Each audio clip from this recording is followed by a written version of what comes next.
Un itinerario personal y familiar acompañados por la psicología y la espiritualidad. Psicoespiritual, el podcast. Presentado por Psicodata Venezuela, la Escuela de Psicología y la Parroquia María Trono de la Sabiduría de la Universidad Católica Andrés Bello.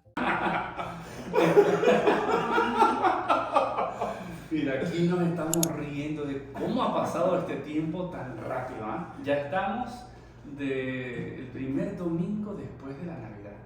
De verdad que estos días, este año, cómo se ha pasado, pero seguro que ha sido un año lleno de muchas bendiciones, ¿sí? Y por eso damos gracias a Dios por todas las bendiciones que ha ido poniendo en nuestras vidas, e incluso por todas las adversidades que hemos vivido. Seguro que siempre se han abierto puertas, que ha habido ángeles. Y por eso hoy, en este primer domingo después de la Navidad, celebramos el Día de la Sagrada Familia.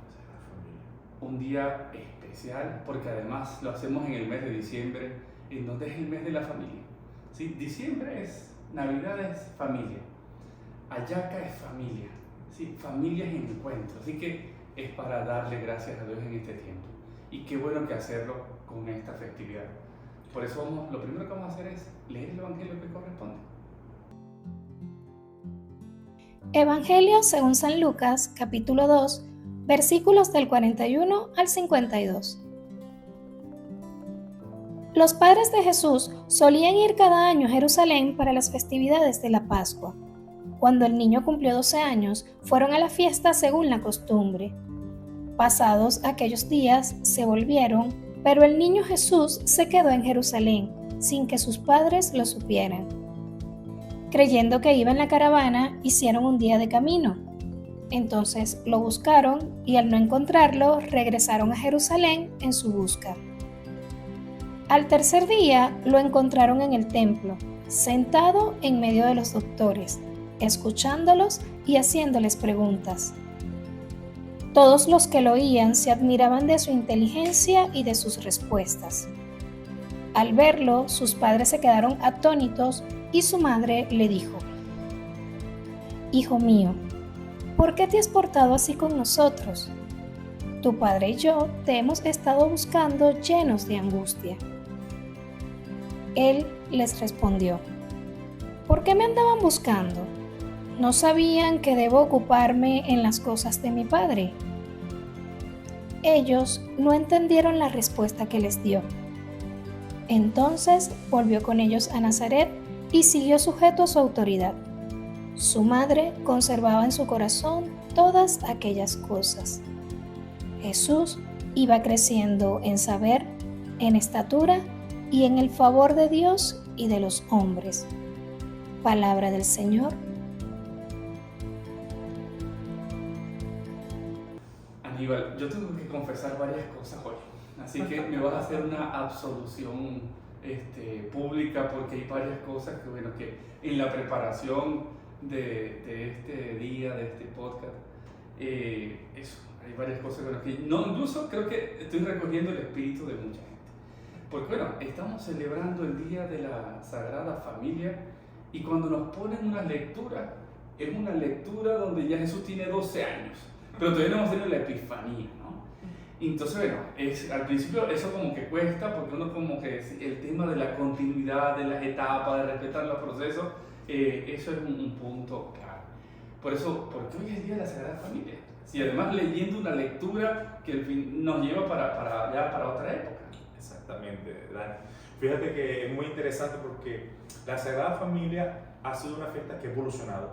Comenzó aproximadamente en el siglo XIX, entonces en Canadá. Esta fiesta, que comenzó siendo solamente en Canadá, después con el Papa León XIII, pasó a ser una fiesta para la iglesia, pero se celebraba después de la Epifanía, seguía la continuidad del Evangelio. Con el Papa Pío XI, después del Vaticano II, hubo una modificación y la fiesta se pasó entonces al primer domingo después del nacimiento de Jesús, ¿sí? Para darle más realce a esa celebración. Hemos tratado a lo largo de toda esta semana las lecturas, pero hoy, además de considerar la lectura, hay que considerar también unas fechas que son muy especiales. Y eso es nuestra vida. Nuestra vida supone elementos que van siendo cotidianos, pero también elementos festivos, ¿no? Entonces, es ponerle luz. Yo creo que una de las cosas que sí creo cuando íbamos preparando tú y yo antes este episodio, algo que comentábamos, es que bueno, que además del contenido propio de la lectura y de la fiesta, también hay que estar muy pendiente de bueno, el cómo nosotros nos aproximamos. Y cómo, por eso te voy a decir, te voy a insistir, me tienes que absorber varias veces a lo largo de este episodio. Vamos a tener cuatro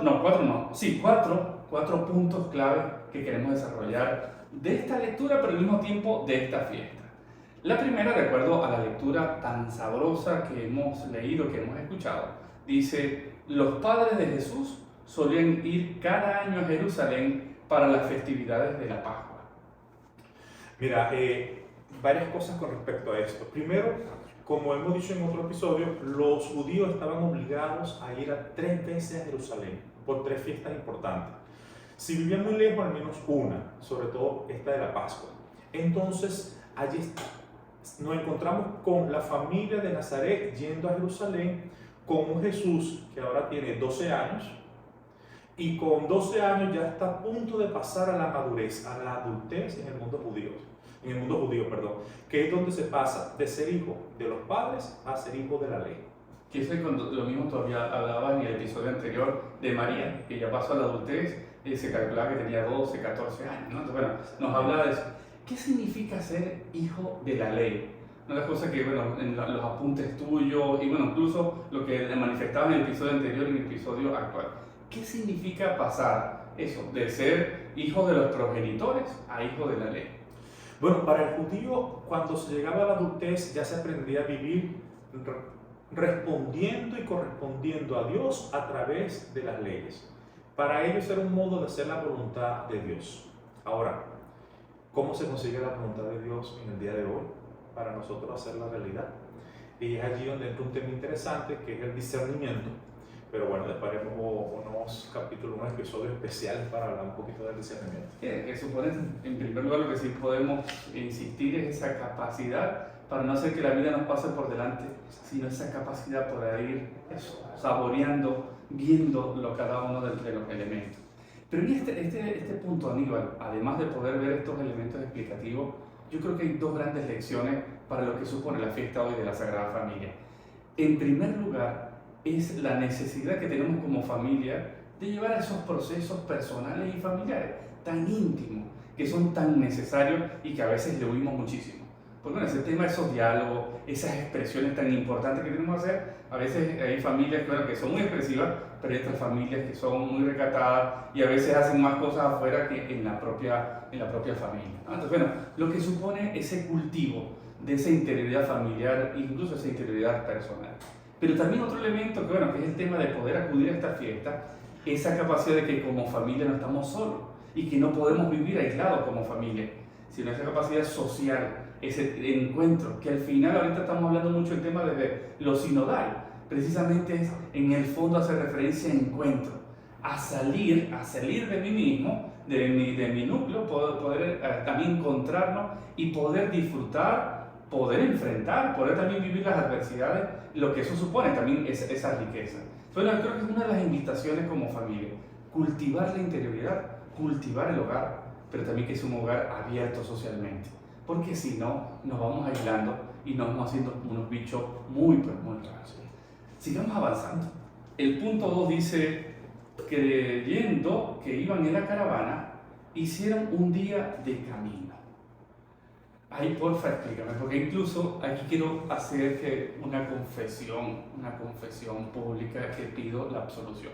Esta es una lectura que confieso que me cuesta mucho, me ha costado mucho. Gracias a Dios uno va abriéndose, ¿no? ¿Por qué?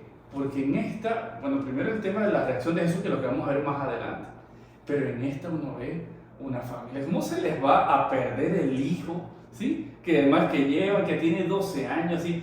Para uno en este momento eso es inconcebible, ¿no? ¿Cómo es eso que al final uno dice, esto es como una familia disfuncional? Si uno que eso, estamos trabajando el día de la familia, entonces, ¿qué es eso? Que al final descuidado, ¿no? Esa es lo primero que me viene. Entonces, explícanos un poco, ¿qué es eso de ir en caravana y que al final se le pudo haber perdido el hijo? Sí, hay como varios niveles. El primer nivel es que la Biblia no se puede tomar como un libro histórico, en el sentido como lo entendemos hoy.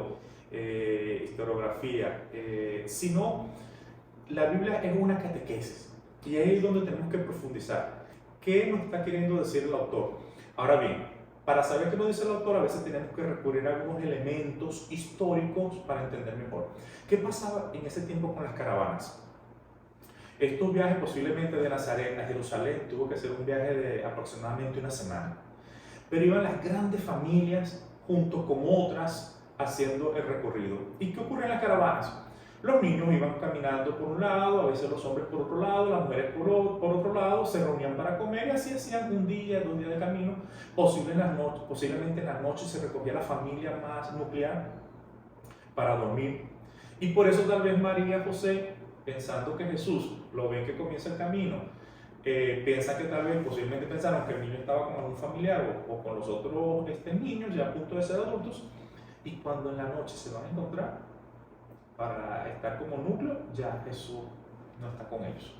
Entonces, claro, posiblemente es complicado a veces aproximarnos a la Biblia sin algunos elementos de la cultura porque podemos cometer alguna falta por anacronismo. Sí, y yo creo que esa es una de las lecciones un poco que asumamos al comienzo de este podcast, de este episodio, y es cómo poder estar como muy pendientes de nuestros esquemas, de nuestros modos culturales, porque fácilmente podemos etiquetar, fácilmente incluso eso, por eso una de las cosas que ustedes como biblistas nos insisten mucho de que ser literales, ¿sí? Y para poder estudiar Biblia, para poder estudiar diferentes episodios, eso hay que ver todo el bagaje cultural que hay, ¿no? Entonces yo creo que la gran lección que tenemos incluso, no solamente para entender el texto, sino incluso como familia, es bueno, cómo primero darte cuenta qué es lo que está pasando, esa capacidad para poder escuchar a la gente, pero reitero, no desde los prejuicios. Entonces, un elemento clave también como familia que nos permite ver desde la diversidad cultural, pero también desde las historias que también se van dando personalmente y que no lo sabemos todo.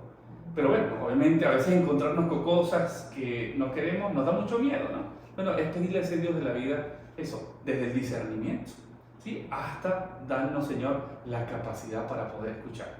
Pero una escucha genuina, una escucha que nos permita aproximarnos y de verdad entender qué es lo que está pasando con el otro. La tercer punto, que lo que primero que me venía es, este muchacho sí es grosero. Tengo que darle 3 cachetadas diciendo, pues la pregunta es, ¿por qué me andaban buscando? ¿No saben que debo ocuparme en las cosas de mi padre? Yo me imagino el pobre José, la pobre María, no sé qué es el tema de la búsqueda y que al final salga, que lo que digo, por eso cuidado con el anacronismo, Dani, cuidado con no entender lo cultural y sobre todo cuidado con no entender esa simbología catequética y teológica, ¿no? Por eso a mí la primera reacción que me surge es eso, ¿qué pasa ante eso? Si es el tema de la Sagrada Familia, ¿cómo se va a poner una lectura así de modelo familiar donde las mujeres entonces descuidan al hijo y el hijo cuando lo encuentra le va a responder así? Ya vimos la primera parte del tema de por qué las caravanas. Bueno, ¿por qué esta respuesta? Y bueno, ¿cómo podemos entenderla? Sí, mira, como catequesis o a nivel teológico yo tendría 2 cosas que me gustaría compartir contigo hoy. Lo primero es, posiblemente teológicamente allí el reproche de Jesús no es porque le buscan, sino cómo le buscan. Y ahí la pregunta, ¿cómo la familia va buscando a Dios como familia? Y lo segundo es que fue un día de camino, en la noche se percatan que Jesús no está, un día de regreso, el segundo día, y al tercer día encuentran a Jesús. Entonces posiblemente nos está dando un dato que podemos relacionar con la resurrección al tercer día. Entonces, bueno, ¿cómo encontramos a Dios resucitado en el día a día, en nuestras familias, en nuestros contextos? Y una de las cosas cuando Aníbal iba leyendo, un poco a ver algunos análisis exegéticos para poder tener como más elementos acá, yo recuerdo que, bueno, sigo como que en shock por dentro cuando iba revisando todo esto, decía un exégeta, sí, cuidado con hacer análisis psicológicos, sí, porque no hay análisis psicológico que esto valga. Y por eso sí el tema de ni psicologizar la vida, ni espiritualizar la vida. Entonces yo creo que una de las grandes lecciones que aquí aparece es el tema de cómo nos aproximamos, ¿sí? Yo creo que uno de los puntos clave en este Día de la Sagrada Familia es cómo yo me aproximo a mis hijos, cómo yo me aproximo a mi madre, pero yo cómo incluso me aproximo a cómo en mis vinculaciones, en las amistades, ¿no? Esa capacidad otra vez, esa capacidad para poder nosotros incluso respirar profundo, aguantar, porque los miedos, porque el no poder controlar las cosas, lo que nos lleva más bien es ponerle a otra persona todo lo que uno tiene, ¿no? Entonces esa capacidad para poder recibir como un elemento clave. Y otra cosa que me ha encantado lo que has dicho, como ese símbolo tan importante, el tema de la resurrección, que eso supone la Navidad. La Navidad es resurrección. Y es el tema de lo que hemos vivido y que hablamos en el episodio anterior, de ese sentido del pesebre, así como en medio del estiércol, en medio de las condiciones más duras, siempre puede imponerse la vida. Siempre puede imponerse la vida. Entonces, por eso, pidamos a ese Dios que nos bendice, a ese Dios lleno de luz, que en esta Navidad, eso, con todo lo que hemos disfrutado en estos días, que nos dé la gracia de sabernos aproximar. Y que en el año 2025 no sea la incertidumbre la que tenga la última palabra, no sea el sufrimiento el que tenga la última palabra, no sean nuestros miedos los que tengan la última palabra, sino realmente esa capacidad para dejarnos sorprender, como decíamos, y esa capacidad para darnos cuenta de quién tenemos delante y ante los acontecimientos que tenemos delante. Mira, otra frase, y es la última, es: su madre conservaba en su corazón todas aquellas cosas. ¿Qué significa esto? Aquí me quiero quedar solo con un verbo. Hay un verbo, conservar, en griego, desde mi interpretación, hace referencia a un mantener con una temporalidad. Entonces, María no entiende todo de buenas a primera, sino que con el tiempo se va preparando el fruto para entender lo que Dios le está diciendo. Y eso ocurría con la catequesis en los primeros siglos. El catecúmeno no entendía todo, sino que era un proceso que se tenía que respetar. Entonces, allí vemos a María respetando su proceso para entender lo que está ocurriendo. Y ahí es súper clave ese tema de ese respeto, ¿sí?, a los ritmos de la gente, a los ritmos de los hijos, a los ritmos de la familia, a los ritmos de cada uno de nosotros. ¿Cómo puedo entender? A mí me viene incluso la imagen de los discípulos de Maús, ¿sí? Cuando vienen los discípulos que están heridos, están tristes, están llenos de miedo, ¿por qué no? Por la persecución que podían tener. Y bueno, se les acerca el mismo Jesús resucitado, se encuentra con ellos, le iba explicando las escrituras y todavía tienen la cacha de insultarnos. Si tú eres el único idiota que no sabe, que es la típica respuesta de uno, que no sabe cómo aproximarse, ¿no? Pero sin embargo ese Jesús que hoy nace, que en el resucitado iba apareciendo con toda la delicadeza, respetando el proceso de cada uno, ¿no? Pero es pedirle a ese Dios de la vida que nos lleve a poder respetar incluso a los de uno. Porque cuando uno está en duelo, uno tiene que saber que esto es como una montaña rusa, que hay momentos en donde no me siento bien, hay momentos en donde me levanto, y sobre todo, si también en los otros, cómo poder respetar los procesos. A mí siempre me viene, gracias a un amigo que seguro que está viendo este episodio, una vez me comentaba por una situación que estaba viviendo y me trajo una frase de Kierkegaard que dice: la vida se vive hacia adelante, pero solo se entiende hacia atrás. Entonces hay cosas que en la vida no vamos entendiendo, en el momento no lo entendemos, pero cuando miramos atrás, cuando discernimos y vemos todos los elementos, es donde dice: mira, ya voy entendiendo. Entonces, pidámosle a la Virgen María que nos dé esa gracia de también saber conservar esas cosas en el corazón, y que no sea la ansiedad, que no sea la impulsividad la que tenga la última palabra, sino que nos permita ir saboreando, yendo al ritmo que podamos y respetando los procesos de la gente. Finalicemos este sabroso episodio con esta oración para que nos llenemos de familia, nos llenemos de luz, nos llenemos siempre de esa bendición de Dios.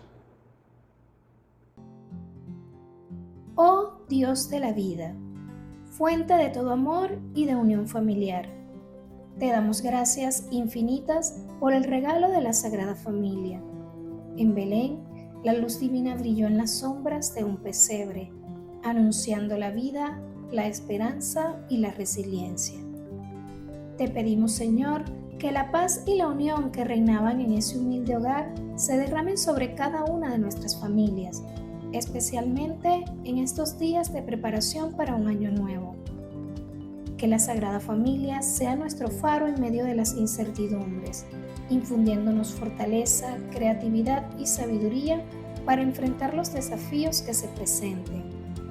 Ayúdanos a construir hogares donde reine el amor, la comprensión y el respeto mutuo, y donde cada miembro se sienta valorado y amado.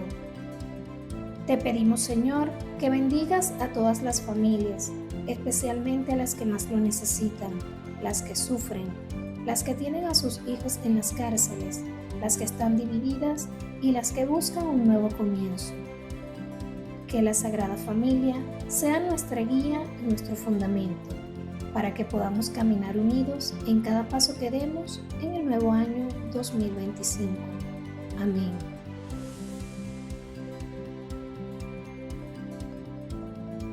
No olvides suscribirte, darle like y compartir con tus seres queridos y en tus redes sociales.